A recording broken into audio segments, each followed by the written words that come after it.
Fala, rapaziada, tudo bem com vocês? Espero que tenham um dia maravilhoso aí. Estamos aí com mais um convidado ilustre, Wilson Mano, o grande Wilson Mano, Coringa, corintiano. Wilson, obrigado, tá? Wilson, tem muita gente aqui, tem muitas perguntas que vão ser feitas para você da época do Corinthians. Queria aproveitar, Mano, nós vamos fazer um documentário para o 15 Jaú, comemorando os 100 anos dele, do clube, e você começou lá. Eu gostaria que você pudesse tecer algumas palavras de quando você começou, como você começou. Se você pudesse deixar uma mensagem para os torcedores do 15, por gentileza. Muito obrigado, Wilson, mais uma vez pela oportunidade que está dando para a gente aí. Eu que agradeço, boa noite a todos, é um prazer estar participando. Com relação ao 15, esse ano é o centenário do 15, né? Dia 15 de novembro, o 15 completa aí 100 anos. Eu cheguei no 15 em 1981, o 15 sempre foi um celeiro muito forte, né, do futebol do interior. Naquela época era comandado pelo seu Cilinho, um dos maiores reveladores, né, de jogadores do nosso futebol. E realmente o 15, apesar de ser uma cidade pequena, de ter uma estrutura bem aquém, né, do que existe hoje ou do que existia até um pouco mais à frente, mas o 15 tinha um trabalho muito sério, tanto no profissional como na categoria de base, né? O juvenil, os juniores, o seu Cilinho dava muita importância ao trabalho. E com relação ao profissional, também não poderia ser diferente. Inclusive, o grupo do 15 era em torno de 22, 23 jogadores, mas ele sempre estava puxando 2, 3, 4 garotos para treinar junto com o profissional. Toda semana, às vezes ele chegava até a revezar, ou então ele já ia sentindo, né, qualidade em algumas peças e já ia puxando para o profissional. E eu fui um deles, eu tive a felicidade de chegar, fazer um teste, ficar uma semana só trabalhando na categoria de base, e logo depois do primeiro apronto coletivo, numa sexta-feira, ele já me puxou para o profissional e eu já comecei a fazer parte, né, do departamento profissional. Comecei a jogar só no Paulistão de 82, porém eu fiquei 6 meses ali sendo preparado, trabalhando direto com o profissional. O seu Cilinho sempre fazia na preliminar, né, o pessoal que não concentrava, que ficava fora dos 16, que concentrava só na época, ele completava sempre com os garotos e fazia amistosos contra equipes de outra cidade, contra equipes amadores da região. Então, tudo isso para ele observar, para ele dar uma condição, para ele ver a reação, né, desses atletas. Então, realmente, era um trabalho muito bem feito e numa época onde se sofria muito, né, com uma condição financeira, se sofria muito com uma qualidade, não tinha centro de treinamento, a gente treinava muitas vezes fora, nos bairros, nas cidades vizinhas, para poupar às vezes um pouquinho o gramado, porque realmente treinava-se todo mundo ali, né, juniores, profissional, e isso era um desgaste muito grande. E não tinha irrigação, não tinha esse sistema como existe hoje. Então, realmente, o 15 teve seu auge. Antes também, né, subiu em 76, também teve sua fase muito boa. E hoje, infelizmente, né, nos últimos anos, aí, o 15 amarga aí a quarta divisão do futebol paulista, tentando subir pelo menos para uma A3, mas até o momento não tem condições. E se você for ver hoje como está o estádio do 15, a organização, as repúblicas, o campo com irrigação, minicampo de grama sintética para o pessoal trabalhar, realmente hoje você fica até chateado, né, de ver uma condição muito boa hoje, mas infelizmente falta hoje jogadores, falta um trabalho, uma sequência de trabalho, porque o seu Cilinho, mesmo o 15 jogando o Campeonato Paulista, que era só no segundo semestre, mas a gente se apresentava em janeiro. A gente começava a trabalhar dia 15, dia 20 de janeiro, trabalhava 5 meses se preparando para o Paulistão. Nesses 5 meses, ele ia buscar um jogador ali, buscar um outro jogador lá, mais experiente, um pouquinho mais vivido, para ele completar aquele grupo de jogadores jovens que o 15 mantinha desde a base, desde os juniores. Então, isso era o que acontecia na época. E hoje, infelizmente, eles vão disputar o campeonato de 2, 3 meses, monta o time 15 dias antes ou 3 semanas antes, o pessoal está parado há 5, 6 meses, chega, não dá tempo, não tem sequência o trabalho. Então, o 15 sofre com isso hoje. Mas, mesmo assim, deixar aqui um alerta também, né, para o torcedor, para o pessoal de Jaú e região, que haverá um jogo festivo agora, dia 30 de novembro, no estádio Zezinho Magalhães, para arrecadação, né, de 1 quilo de alimento, na comemoração do centenário do 15. Vai participar o Edmilson, vem Leandro Castan, e vem vários outros jogadores, eu, Marola, Alfinete, Biônico, Sabará, vários jogadores de todas as épocas para participar desta festa, que será uma festa bastante legal. Pode repetir a data, Wilson, por favor? O dia 30 de novembro vai ser num sábado, às 16 horas. Começa às 14 horas, né? Porque como há uma quantidade muito grande de ex-jogadores, então haverá 2 partidas festivas. Uma primeira partida com o pessoal um pouquinho menos conhecido e depois o jogo de fundo, no caso, com jogadores que já tiveram um destaque maior, né, dentro do futebol brasileiro, como o Leandro Castan, como eu, como Alfinete, como Marola, como Edmilson, como outros jogadores que agora no momento estão me falhando. Maravilha. Arthur. O Papo de Torcedor de Esportes está lá, vai visitar, né, o estádio para fazer essa cobertura. Wilson, mano, boa noite, obrigado pela presença. Agora eu vou voltar na infância aqui, ó, momento fã. Tô aqui com o jogo de botão do Corinthians em 90, camisa 8 aqui, né? Ele está guardado aqui no escritório num lugar muito especial. Eu gosto, não tenho vergonha de falar dessa forma, né? Eu já conversei com muito jogador, jogou Copa do Mundo, jogou no exterior, né? E eu converso normalmente com eles. Mas quando eu vejo alguém de 1990, aí eu sou, mano, não é puxar saco, não, você pode puxar os outros vídeos também. Eu fico até emocionado, porque para mim, 16 de dezembro de 90 é o dia mais importante na minha vida para o futebol. O brasileiro de 90, ele é mais importante que a Libertadores, do que o Mundial, para mim, Arthur Ortega, tá? Eu, inclusive, falo muito isso, eu tenho amizade, eu sou amigo pessoal do Edmundo Lima Filho, que foi árbitro daquela partida, que deu cartão vermelho para você, mano, né? Depois eu brigo com ele, e ele veio aqui no Papo Torcedor, eu falo, Edmundo, 16 de dezembro é o Natal do futebol, você pode ver, eu falo várias vezes, então eu estou muito contente com a sua presença aí. Já falei isso para o Ronaldo, já falei para o Mauro, para o Neto, o Marcelo Dian, que 16 de dezembro é o dia mais importante da minha vida. Então, esse relato no futebol, tá? 11 anos. E eu queria perguntar para você, como é que foi? O Wilson Mano fez o gol de quinta-feira, né? O pessoal até vai perguntar depois, né? Naquele 13 de dezembro, né? Com aquela camisa preta listrada maravilhosa, como é bonita aquela camisa.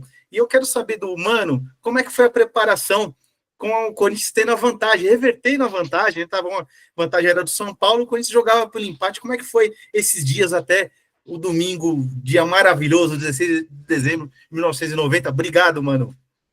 Eu que agradeço aí pelas suas palavras. E a gente começou, né, aquela fase final do mata-mata, pelas quartas de final, depois semifinal e final. E nós, como fomos sétimo classificado, classificaram-se 8, nós ficamos em sétimo lugar, então a gente sempre entrou em desvantagem, a gente sempre jogava contra os 2 resultados igual para o adversário. Então foi assim com o Atlético Mineiro, que foi o segundo colocado. O Atlético tinha um time muito bom, todos lembram da época, quem era daquela época, é claro. E nós tivemos a felicidade de ganhar dentro do Pacaembu, saímos perdendo de 1-0, né? Viramos, a torcida teve um fator muito importante, lotou o Pacaembu, isso incentivou, foi realmente aquele empurrão, aquela injeção, né, de energia, e nós conseguimos a vantagem, fazer 2-1. Depois fomos para o Mineirão, e no Mineirão até nós jogamos, né, sem o Neto e sem o Márcio, que tomaram um cartão amarelo nesse jogo.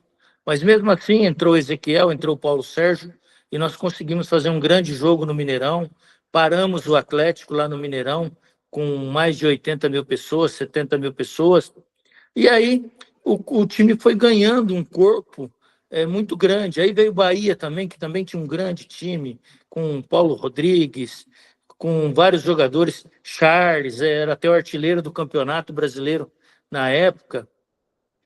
E nós também saímos perdendo também 1-0 no Pacaembu. Inclusive, esse jogo o Matheus não queria jogar no Pacaembu, ele queria jogar no Morumbi, porque ele sabia que no Morumbi iria dar mais renda.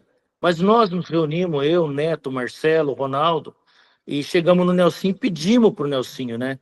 Nelsinho, pede para o Matheus que nós queremos jogar pelo menos essa última semifinal aí no Pacaembu. Por que no Pacaembu? Porque a gente sentia o calor da torcida mais próximo.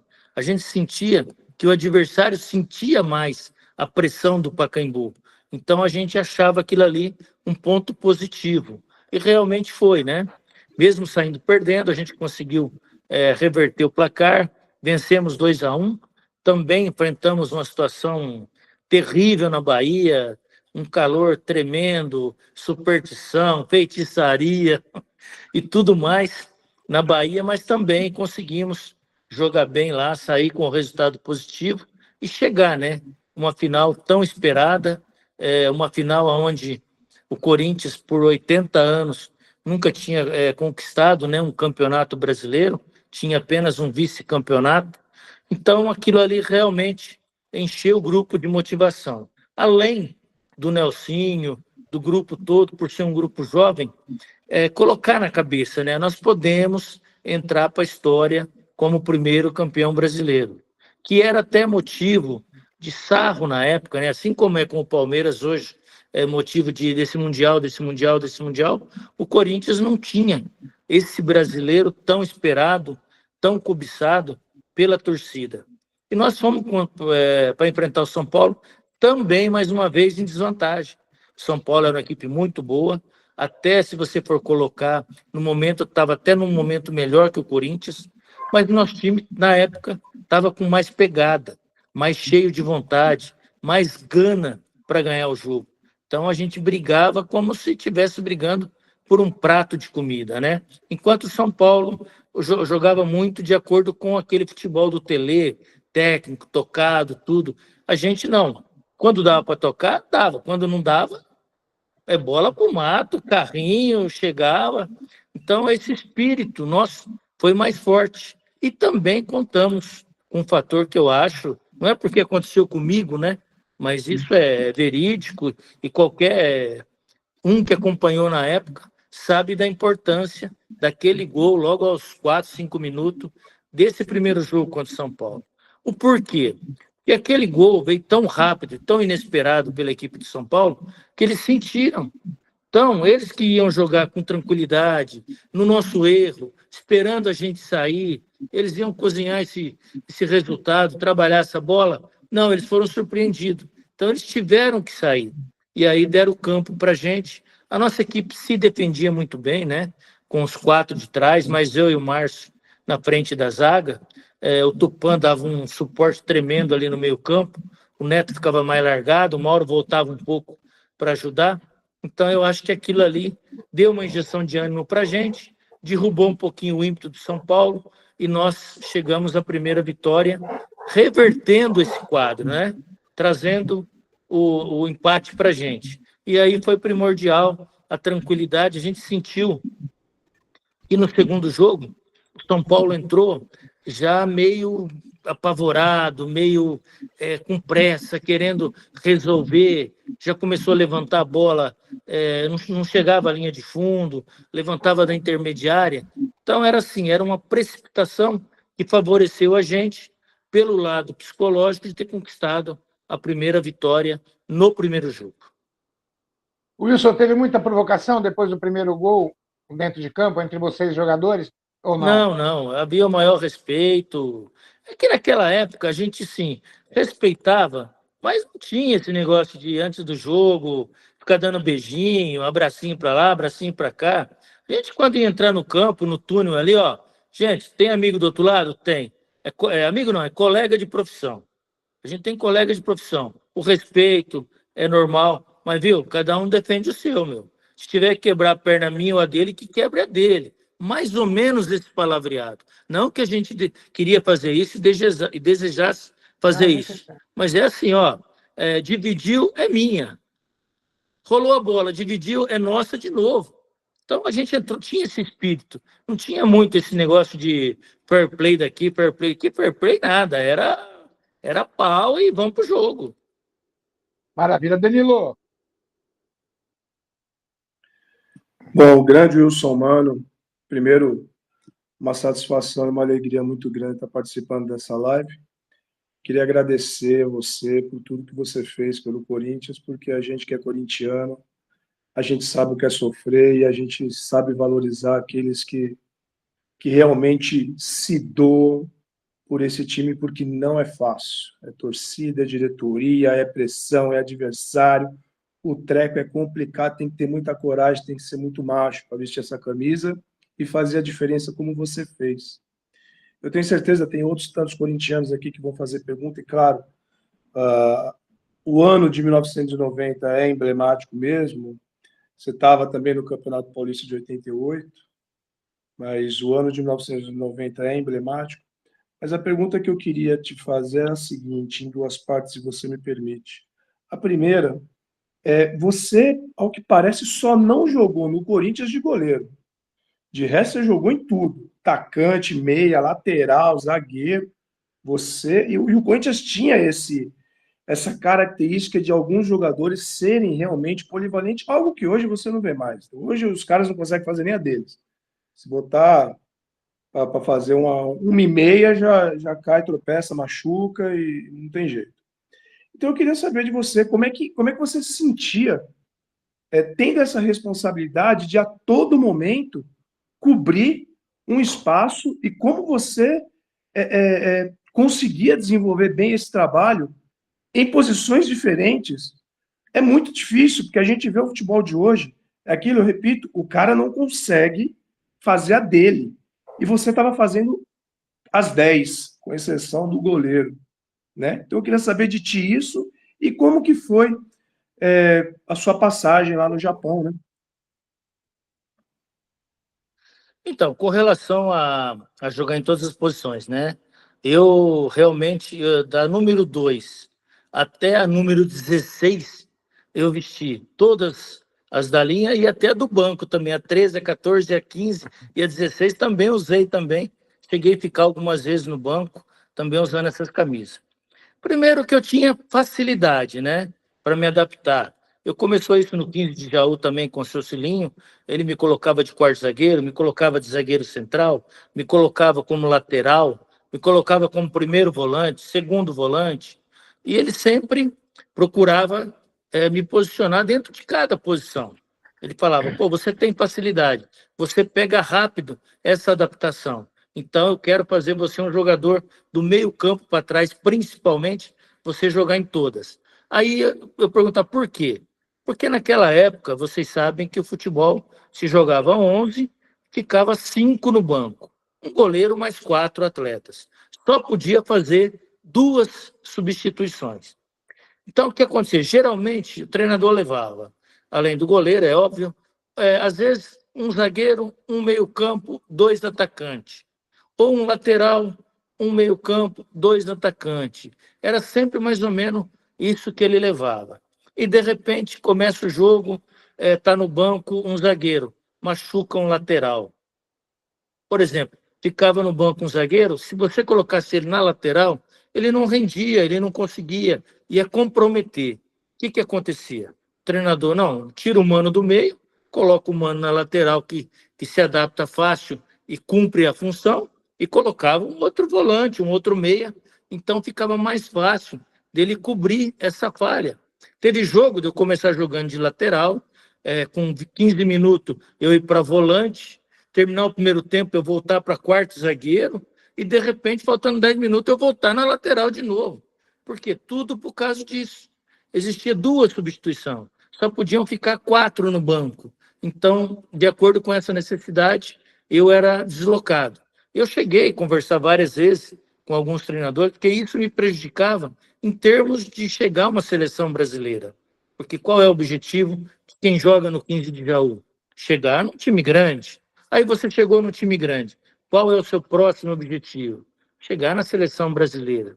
E muitas vezes o treinador, o próprio Basílio, Nelsinho, Jorge Vieira e outros treinadores, não, mano, beleza, eu vou te fixar, você vai ficar como segundo volante.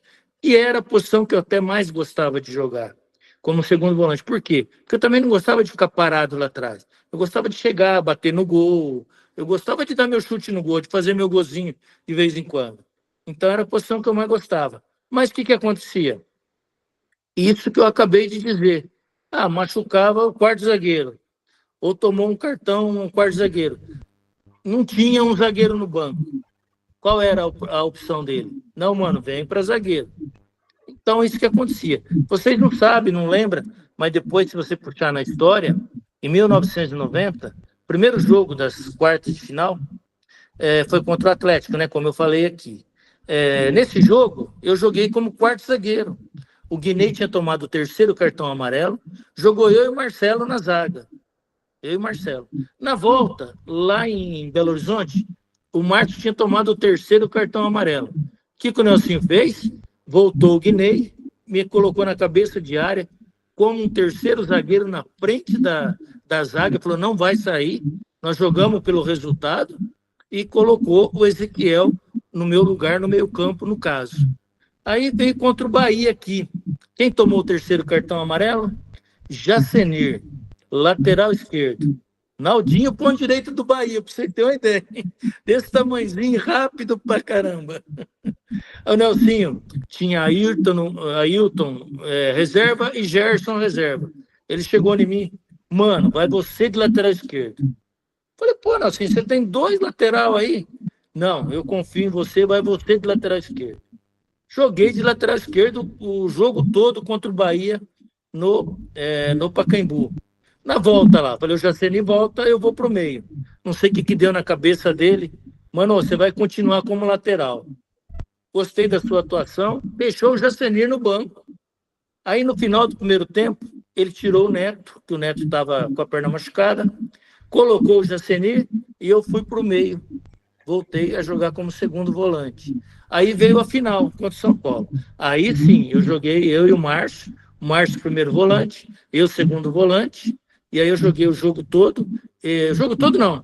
Primeiro jogo eu comecei jogando como segundo volante, mas fiz o gol com 20 minutos mais ou menos.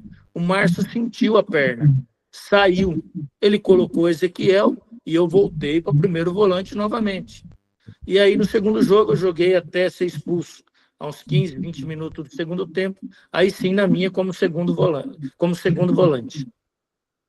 E quanto ao Japão, realmente eu fui para lá, não tive uma boa passagem lá, meu futebol lá não rendeu legal, tive dificuldade na adaptação, tanto é que eu fiquei 5 meses na Yamaha, aí eu não estava legal, aí o pessoal resolveu me emprestaram para Fujita, porque hoje é o Belmar Hiratsuka, aí eu fui para Tóquio, lá eu tive um pouquinho melhor, estava até renovando já para o próximo ano, mas aí o Corinthians, o seu Alberto do Alipe foi lá e quis me trazer de volta.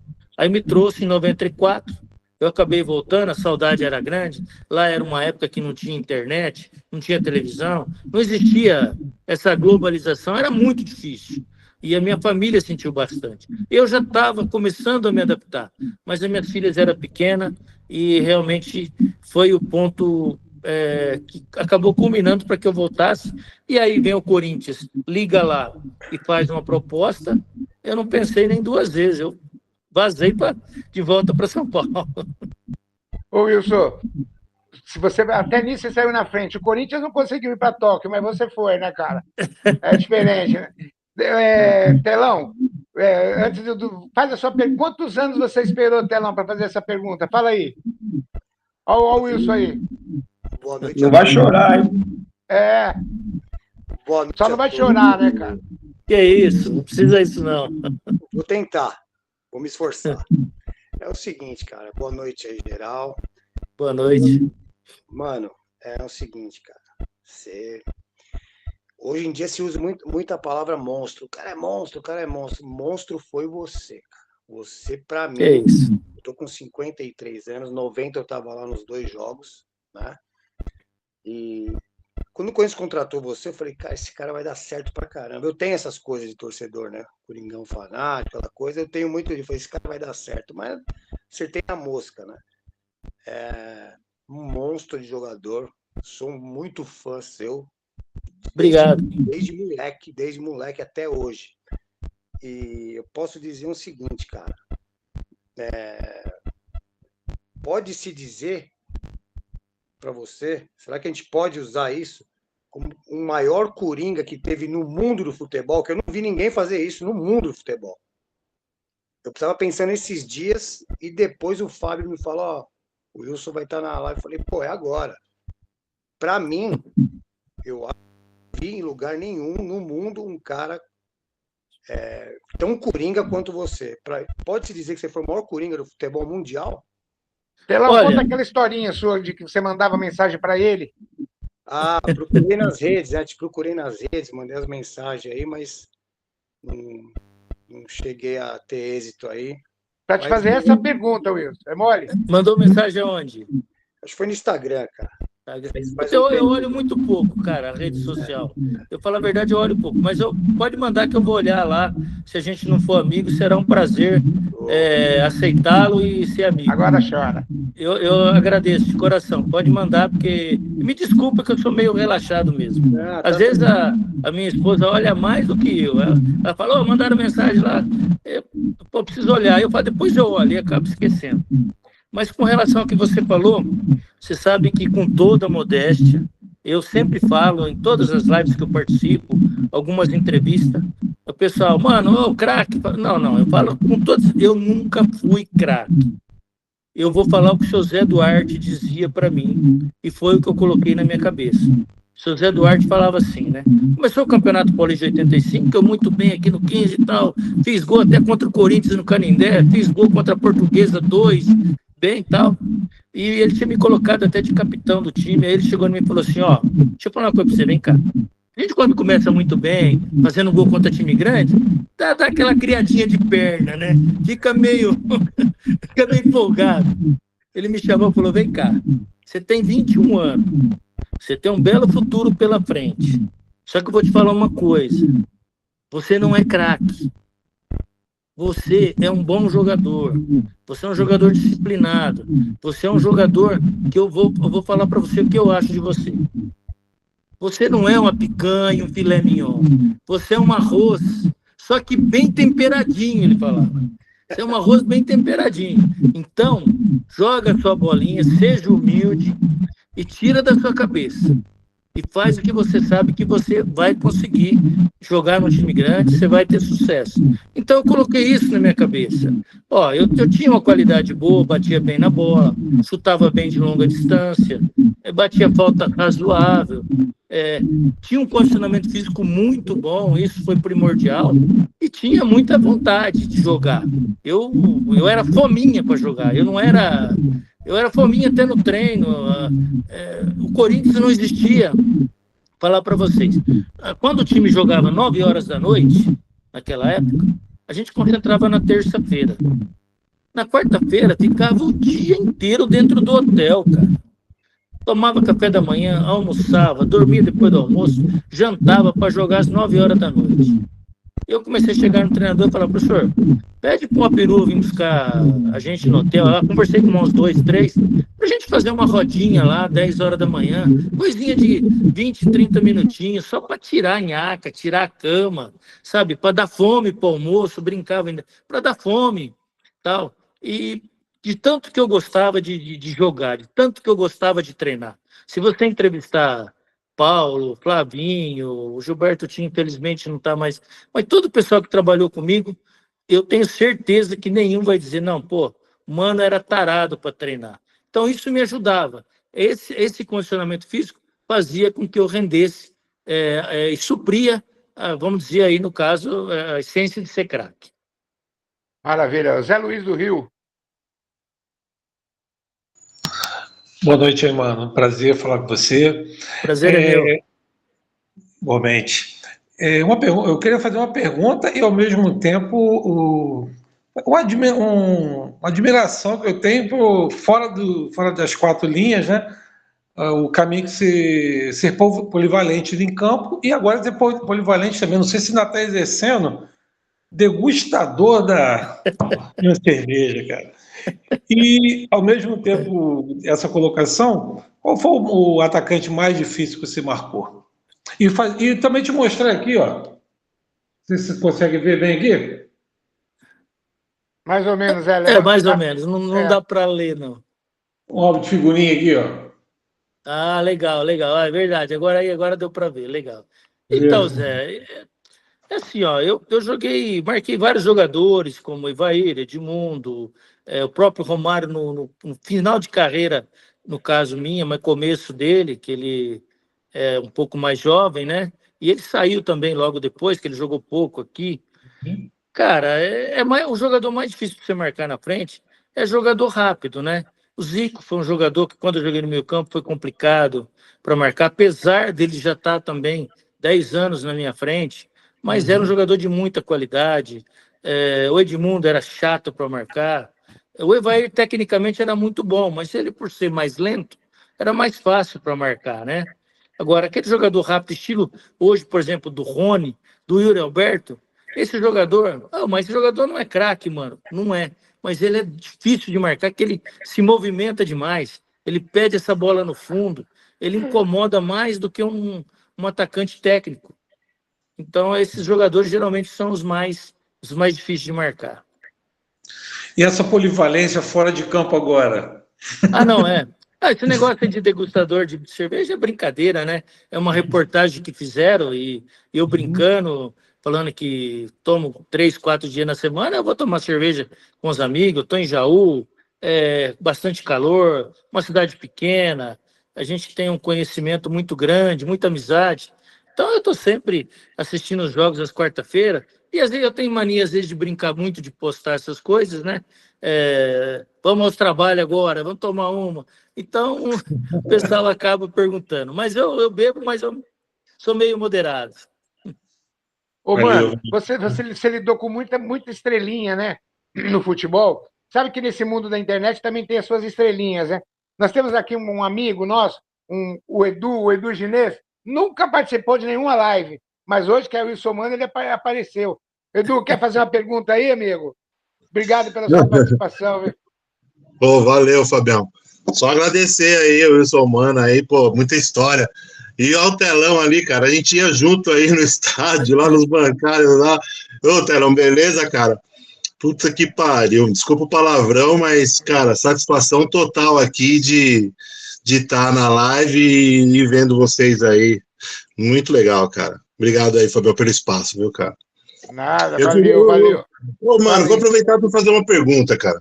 Qual foi a maior emoção que você teve dentro do Timão? Sem dúvida que a maior emoção foi ser campeão brasileiro, né? Foi muito legal ser campeão paulista também. Foi uma comemoração fantástica. Inclusive, a comemoração por parte até dos jogadores, e que teve uma festa legal, foi de 88. De Campinas a São Paulo, o ônibus foi cercado de carro. Chegamos no Parque São Jorge, o Parque São Jorge abarrotado de torcedores, cara. A gente até falou, caramba, eu não esperava essa dimensão, né?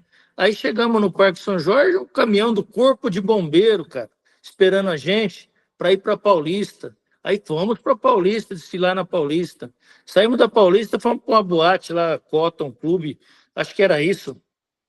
Eu tinha marcado com o Tramontina de ir no programa da Bom Dia São Paulo, que começava às 7, acho que era 6 e pouco. Ele falou, 6 horas os caras te pegam na sua casa. A hora que eu cheguei, o carro estava lá esperando. Eu falei, mas como que eu vou no programa desse jeito? Cheguei bêbado de comemorar a noite inteira. E eu não era de beber, mas tomei umas latinhas lá, cheguei atrapalhado. Então, eu acho que 88 foi legal. Mas 90, indiscutivelmente, foi o título mais emocionante e o título que na hora você não toma ciência da proporção, cara. Mas depois começa a passar, aí você vai vendo. E quando você para, aí que você vê mais o que representou aquele título. Hoje, quando eu vejo aí algumas reportagens que tem 10 anos depois, 20 anos depois do título de 90, cara, me emociona, que arrepia todo de ver o fanatismo daquele torcedor, o que ele fez naquela final, mais de 100 mil torcedores no Morumbi. Falo, caramba, ali você está ali jogando, você às vezes não tem essa dimensão naquela hora. Maravilha. Gui Gouveia, você quer fazer uma pergunta também? Pode fazer, meu filho. Oi? Acho que passou aí. Ronaldo, tá por aí, meu amigo? Sempre, né, meu amigo? A gente está cuidando aqui. Pessoal, mano, boa noite. Prazer e agradecer a sua presença na nossa live, primeiro. Espero poder estar dia 30 de novembro aí com vocês, junto com o Arthur. Não sei se o Fábio vai poder vir do Rio, mas a gente espera estar aí na festa do 15 de Jaú para fazer um material para o canal. E até brinquei com o presidente. Vou aproveitar que vai ter o jogo dos craques, vou fazer o enterramento futebolístico aí. Né? Mas a gente brinca. Hoje, o que você faz fora do futebol? Você acompanha o futebol? Como é que você está vendo o futebol de hoje? Hoje a gente tem River Plate e Atlético, e amanhã Botafogo e Peñarol pela Libertadores. Como é que você está vendo esse atual momento do futebol brasileiro? Boa noite, obrigado. Boa noite. Quando eu parei de jogar, né, parei até cedo, 32 anos. Aí, logo em seguida, daí 3 anos, eu recebi um convite, né, para iniciar a carreira como treinador, inclusive aqui no 15 de Jaú. E eu até iniciei a carreira, comecei a trabalhar. Na época, eu estava na A3, o 15 de Jaú, uma situação difícil, complicado. Mas eu, Alfinete e o Marola, a gente acabou ajudando um presidente que pegou. A gente, inclusive, não ganhava nada. A gente fazia por prazer mesmo, e para dar início, né, a uma carreira. Eu como treinador, o Alfinete como diretor de futebol, o Marola na categoria de base, também a gente querendo implantar aquele sistema que eu disse, né, do Cilinho, mas a situação era muito precária, muito difícil, a gente ficou pouco tempo. Eu continuei trabalhando, trabalhei na Ferroviária, Francana, depois estive em Goiás, na Napolina, estive no Rio Branco de Andradas, andei rodando alguns clubes. Mas, infelizmente, logo depois, meu pai acabou adoecendo, uma doença grave, e eu tive que parar para poder tomar conta, que eu tinha, na época, 3 postos de combustível, e eu tinha que tocar esses postos. E meu pai tocava para mim, e eu podia, então, viajar à vontade. Cansei de não receber, mas estava sempre na estrada. E aí eu acabei parando, comecei a tomar conta tal desses negócios. Daí, uns 3, 4 anos, meu pai veio a falecer. Aí não tinha mesmo mais a chance de voltar. Aí acabei ficando só nos negócios, mas toquei mais uns 10 anos. E agora, faz uns 5, 6 anos atrás, eu acabei vendendo um, alugando, arrendando os outros, e resolvi levar uma vida diferente. Então, hoje, estou só na minha cervejinha, à noite, tranquilo, levanto 9, 10 horas, vou fazer minha caminhada, faço um pezinho aí só para enganar, para dar sede para a noite. Então, hoje eu estou mais tranquilo. E qual foi a outra pergunta, desculpa, que você falou? Eu tinha te perguntado sobre o momento atual do futebol. Momento atual. Que é tão diferente da sua época, da época que a gente assistia.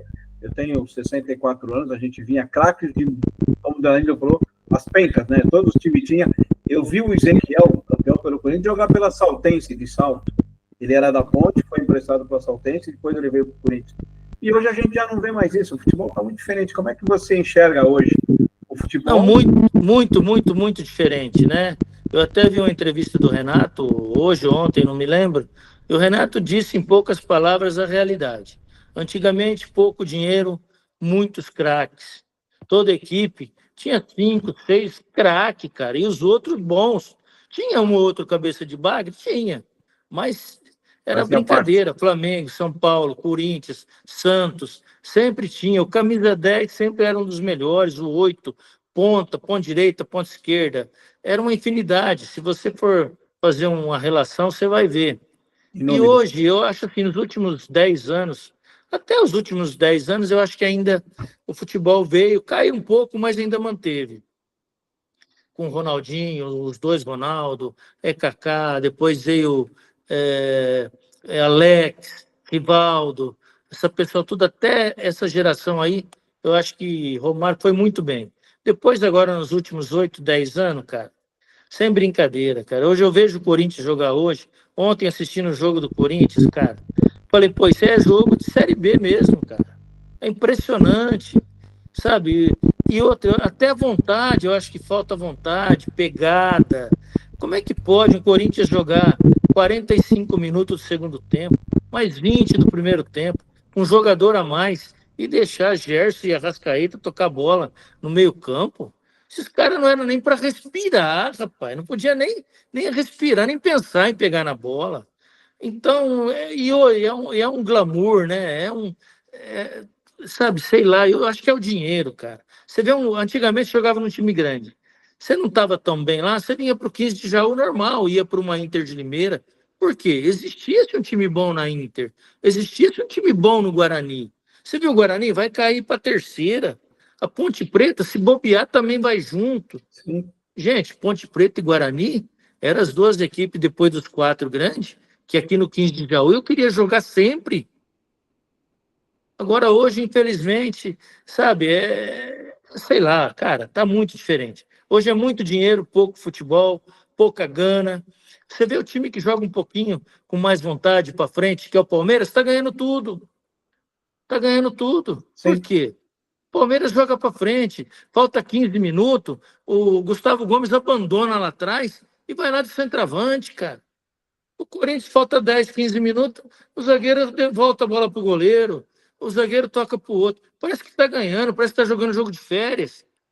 Então, eu acho que falta isso, um pouco de sangue, de garra, sabe? E qualidade também, né? Qualidade, sem dúvida. Fala um meia esquerda hoje no futebol brasileiro. Você vai lembrar do Ganso. É o único. Fala um 10 hoje no futebol brasileiro. Não tem. Infelizmente, a gente não tem esse cara. E aí você fica com a seleção, dependendo do que a gente brinca hoje. O Neymar, para mim, se ele voltar bem, beleza. Acima da média. Mas a seleção monta uma seleção para jogar para ele. Quando devia ele jogar para a seleção, municiar os atacantes, alguma coisa. Mas é muito complicado, né, mano? A gente vê aí... Eu acho que, na minha opinião, né, na minha modesta opinião, eu acho que o Neymar, como jogador, eu acho que é fantástico. O problema é que ele teve uma vida paralela ao futebol que atrapalhou muito. Porque o Neymar era um jogador para ganhar 3, 4 bolas de ouro aí, sem dúvida nenhuma. Mas faltou aquilo que eu acho que foi a disciplina, né? Ser disciplinado, abrir mão de um monte de coisa que envolve. Talvez ele não aguentou o glamour e o dinheiro, né? Porque Sim. O glamour e o dinheiro é complicado você administrar. Tem que ter muita estrutura. Então, tanto ele quanto o pai dele não conseguiu administrar isso. Agora, com relação ao Neymar, por exemplo, nessa próxima Copa, ele vai estar com quanto? 33, 34 anos, né? Mais ou menos isso? Isso. Eu acho que o Brasil poderia usar, assim como a Argentina usa o Messi. A qualidade do Messi, qual que é? Organizar, fazer uma jogada, colocar um jogador na cara do gol. O que a Argentina faz? É igual a 90, um Neto isolado na frente. Você fica aí para bater falta, para dar uma arrancada, para decidir numa bola parada. Eu acho que o Brasil deveria fazer o mesmo com o Neymar. Você fica solto na frente, joga com 2 volantes, traz um atacante ali, o Rodrigo, tal, para ele deixar ele para criar. Fala, você não tem que vir marcar ninguém. Só que toda bola que cai em você, você puxa esse ataque, leva essa bola para o ataque. Eu acho que aí o Brasil pode ter sucesso. Mas aí a gente tem o problema do estrelismo. Ô, Gui, quer fazer a pergunta, Gui? Desculpa, Ronaldo. O grande problema aí é que a gente tem o estrelismo dos outros jogadores da seleção, né? Que não sei se sujeitariam a fazer isso. Para mim, o que falta hoje, que tinha muito na sua época, vestiário. O técnico tinha poder de decisão, o técnico falava era respeitado. Hoje a gente não tem mais esse vestiário firme. Isso faz a grande diferença no futebol. Eu acho um absurdo eles falar isso hoje, né? Usa muito essa frase hoje, né? Eu vejo até ex-atletas também da minha época falar isso. Eu não concordo. Perdeu o vestiário. Ganhou o vestiário. Porra, eu acho que você está ali, você tem um contrato. Você é obrigado a cumprir. E outra, eu vejo hoje, eu não sei, cara, quando eu ficava no banco, fiquei várias vezes no banco, cara, eu não queria conversar nem com o meu amigo que estava ali junto comigo, porque eu ficava puto da vida, cara. Eu ficava agoniado no banco, sabe? Hoje, você vê os caras no banco, Pô, os caras dão risada, ficam olhando pra torcida, não tá nem aí, cara. Parece que eles não têm vontade de ser titular. Tudo é grupo hoje, grupo, grupo, grupo. Tudo bem, o grupo. Mas, peraí. O seu Celinho usava muito isso. Ele falava assim, viu? Não existe esse negócio do jogador falar, ó, pode ir que eu faça a sua. Não, faz a sua bem feita. Se cada um fizer a sua bem feita, aí no total vai agregar. Agora, se o cara largou, você vai fazer a dele, se você for fazer a dele, a sua vai ficar aberta. Então, você lateral, faz bem a sua. Você é zagueiro central, faz bem a sua. E pronto.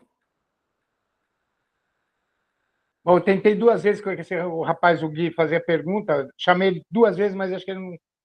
Está me ouvindo, Gui? Quer fazer a pergunta? Então vai lá, Rião. Você, meu querido. Boa noite aí, pessoal, meus amigos. Boa noite, Wilson. Prazer estar falando contigo. Apesar de não ser corintiano, me identificava muito com o seu futebol. Acho que eu tinha o mesmo arroz temperado, assim. Jogo na esquerda, jogo na direita, aquela garra uruguaia. Gosto de bater de primeira na bola. Mas eu queria saber de você, se você ainda, apesar da cervejinha, se você ainda bate sua bolinha, se você ainda joga o seu futebol ou parou. Como eu não cheguei logo no começo, eu não fiquei sabendo se você já respondeu. Então, um grande abraço. Prazer falar contigo, Wilson.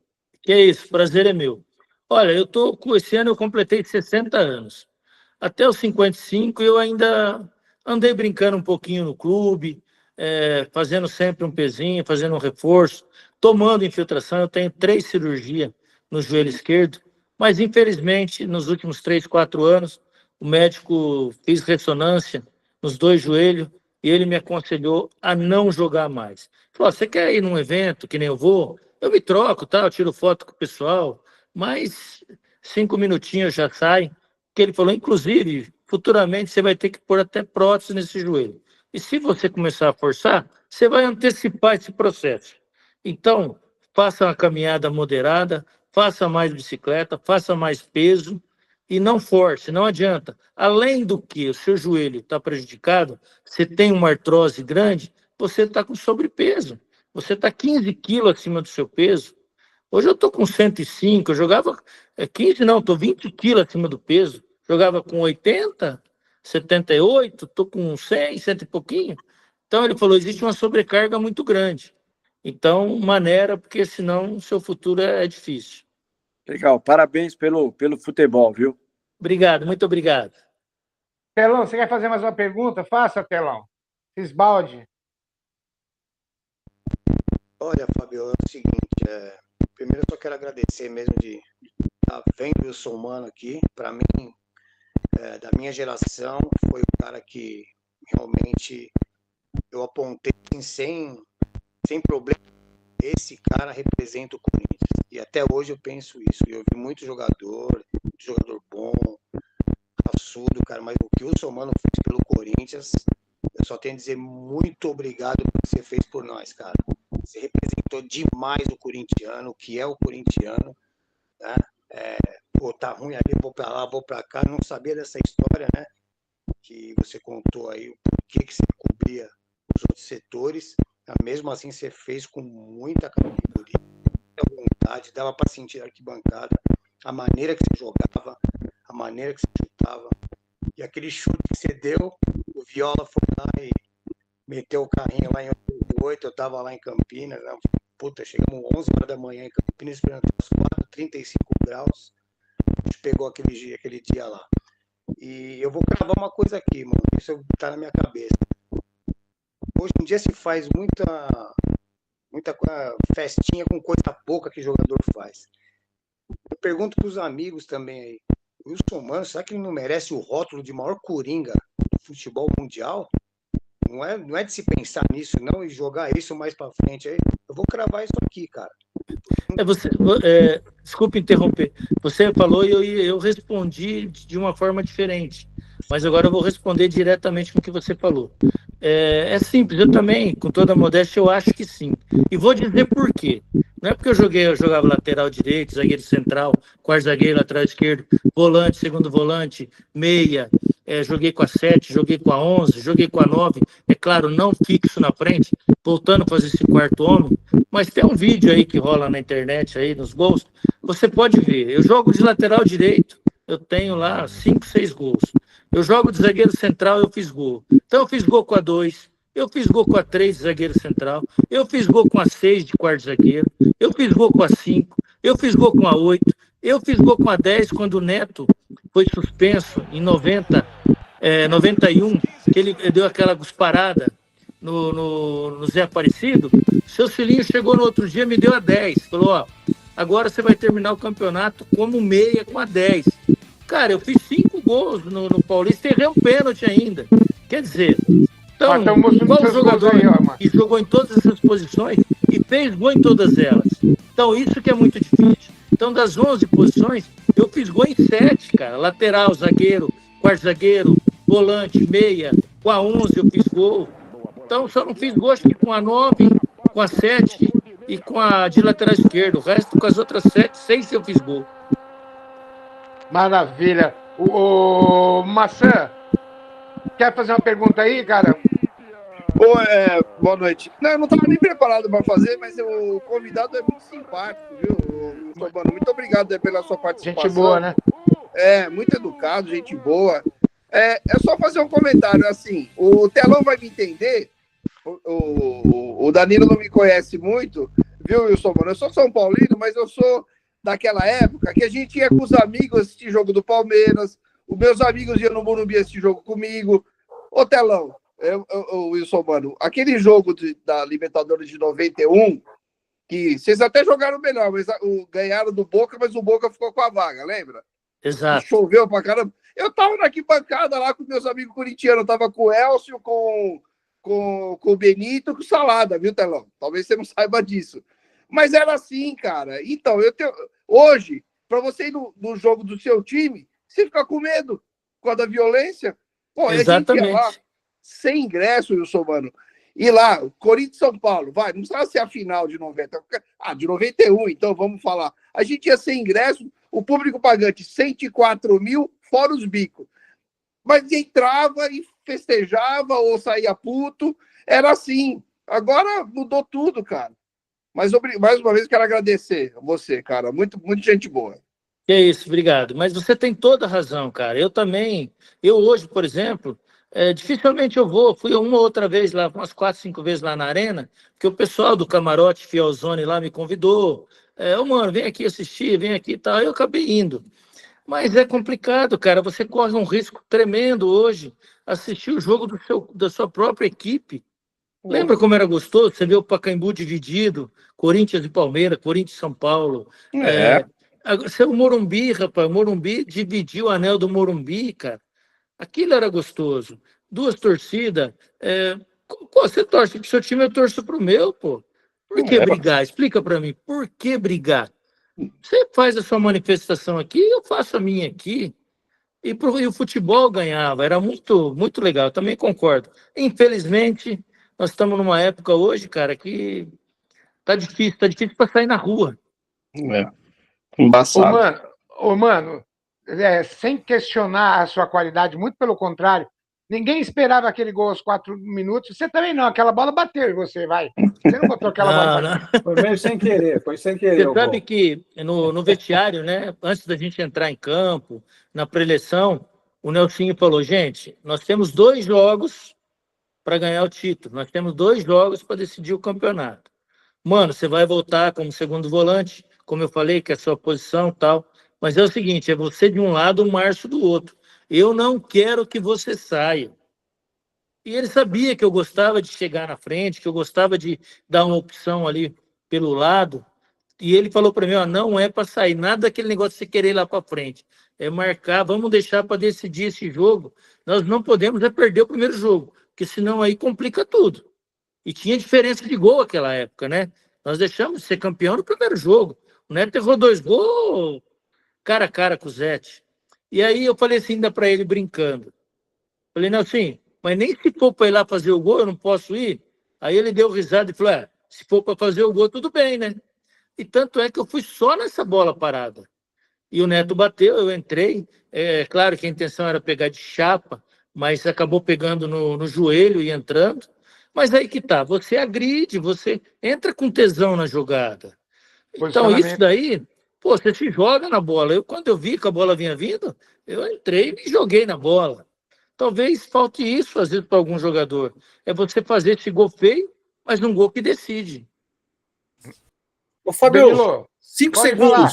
5 segundos, só para lembrar, Pode falar. a gente fala do gol de 90, mas se eu não me engano, foi o Mano que cruzou pro Viola em 88, né? Na verdade, o Marcelo roubou a bola, né, do Ivair e tocou para mim do lado. Eu armei para bater pro gol e bati pro gol. Só que ela pegou meio raspa-bosta mesmo. Aí pegou o Viola no meio do caminho, o Viola deu o carrinho e deslocou o Sérgio Nery. Então, na verdade, eu chutei pro gol, só que ela não pegou bem e o Viola acabou. O Viola consertou um chute errado. Quem trabalha, Deus ajuda sempre. Danilo, faz sua pergunta aí que nós estamos no finalzinho, irmão. Oi? Tá bom. Ô, Wilson, eu ouvi aqui o pessoal falando, né, da sua elegância no trato com todo mundo aqui. E eu já ouvi, eu vou dar uma polemizada aqui rapidinho, não me leve a mal, mas eu já ouvi algumas vezes o Neto dizer que ele carregou esse time de 90 nas costas. Eu acho que se perguntar para o seu ortopedista e para o ortopedista do Márcio, eles não vão corroborar essa história do Neto, né? Mas me diz aí, como é que era o trato com esse camarada que é tão polêmico aí? Veja bem, o Neto, não podemos tirar e nem minimizar a importância dele. Ele teve uma importância fundamental na hora de decidir, na hora de fazer o gol. Talvez vocês não lembrem, mas o jogo contra o Atlético Mineiro, estava 1-0 para o Atlético Mineiro, o Nelsinho mandou o Ângelo aquecer. O Ângelo aqueceu quando o Ângelo chega para entrar, o mesário está pegando a placa, o Neto faz o gol, empata o jogo. Aí o Nelsinho já puxou rapidamente o Ângelo de volta. Na sequência, daí 5, 10 minutos, a bola sobra de novo, o Tupã vai dominar, não domina, ele não dominar, enganou o Paulo Roberto, sobrou para o Neto 2-1. Então a estrela dele foi grande. Durante o campeonato ele fez gol de falta, ele fez gol de escanteio, gol olímpico. Só que é o seguinte, tudo isso aconteceu porque chegou-se Nelsinho e Flávio Trevisan. O nosso time não estava com aquela pegada que é de Corinthians. E o Nelsinho e o Flávio, principalmente o Flavinho Trevisan, trouxe essa pegada através do condicionamento físico. Então ele condicionou muito esse físico. O único que ele não conseguiu deixar, vamos dizer, aí na ponta dos cascos, como dizia antigamente, era o Neto. Porque o Neto era o biotipo dele mesmo, cara. O biotipo dele era de um jogador sedentário. Só que na bola parada, num arranque de 30 metros, 40 metros, ele era muito forte. E outro, ele tinha estrela para fazer gol. Mas o nosso time tinha uma pegada muito grande. Giba era muito regular, tinha uma disposição física fantástica. O Giba dava opção toda hora no ataque. O Marcelo e o Guinei fizeram um campeonato brilhante. O Guinei, para mim, foi um jogador muito injustiçado, teve aquela infelicidade na Libertadores. Cara, mas aquele neguinho era bom, cara. Em 90 ele jogou muito. Ele e o Marcelo tinham uma impulsão fantástica. O Jaceni, o pessoal pegava no pé dele, mas ele tinha um condicionamento físico, uma disciplina tática fantástica. O Márcio, na frente das águas, não precisa nem falar nada. Era um leão, era um cavalo ali para marcar. O nego pipocava para ele mesmo, ele entrava com aquelas travas de alumínio de 2 centímetros. Tal. Eu, na frente ali da zaga, também junto com ele, também eu era o mais bonzinho um pouquinho. Mas eu tinha uma qualidade para tocar, para marcar, para chegar. O Fabinho era muito bom, cara. O Fabinho era um ponta driblador, ia para cima, dava opção. O Mauro é que voltava para fazer um quarto homem, porque o Neto não voltava. E o Tupã, que ficava na frente, meu e do Márcio, cara, Tupã, onde a bola... Ele era igual o Birubiru. Onde a bola estava, o Tupã estava. Você roubava a bola, o Tupã estava dando opção. O time adversário roubava a bola, ele estava no calcanhar dos caras. Então, olha para você ver. a aplicação desse time era muito grande. E pegou o Neto, que tinha estrela, tinha qualidade, e acabou decidindo. Maravilha. Ô, Gui Gouveia, já é a terceira vez que eu te chamo para fazer a pergunta, você não faz. Vai fazer agora, filha? É só você tirar o microfone. Desbloqueia seu microfone. Pelo jeito, acho que não. O Fábio, Então, eu acho que ele levantou sem querer. Então tá, e a gente vai seguir em frente. Ô, Wilson, mano, eu queria te agradecer imensamente, cara. Parabéns pela sua carreira. Muito obrigado pela forma cordial e educada com o fino trato comigo e agora com as demais pessoas do canal. Muito obrigado. Espero que você tenha gostado. Essa é uma singela homenagem simples que os torcedores, seus fãs podem fazer a você. É dizer a você a verdade, né? O papo de torcedor tem disso, cara. É a oportunidade que a gente tem de conversar com os nossos ídolos, cara. Parabéns a todos que participaram. Muito obrigado aí por você mais uma vez, tá, mano? Que é isso, eu que agradeço a todos aí. Cara. Quando der certo de novo, a gente conversa mais, sem problema nenhum. E outra, não precisa ficar fazendo perguntinha assim, não. Pode meter o pau, faz pergunta mesmo. Mano, você não jogou porra nenhuma. Ou eu concordo ou eu questiono, pô. Mas... Mentira, né? Não precisa passar só, não. Eu queria te fazer uma pergunta rapidinha só. Jogar no Canindé é gostoso tanto quanto assistir jogo lá ou não?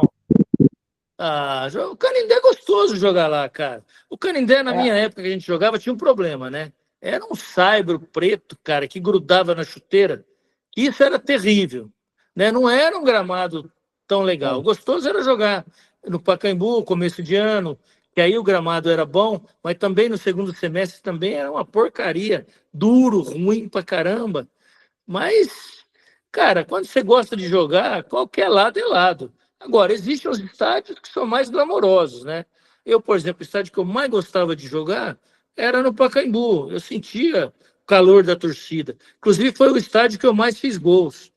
Morumbi era gostoso. Maracanã, cara, era divino jogar no Maracanã. Mineirão, Serra Dourada, eram os campos que, para mim, me enchia de motivação para jogar. Então tá beleza. Mano, muitíssimo obrigado, cara. Até uma próxima oportunidade. Desculpa aí tomar seu tempo. Galera, obrigado por todo mundo. Edu, obrigado. Telão, obrigado, viu? Fica com Deus aí. Até a próxima. Tchau, Flávia. Tchau. Um abraço. Tchau, obrigado a todos aí. Valeu. Valeu.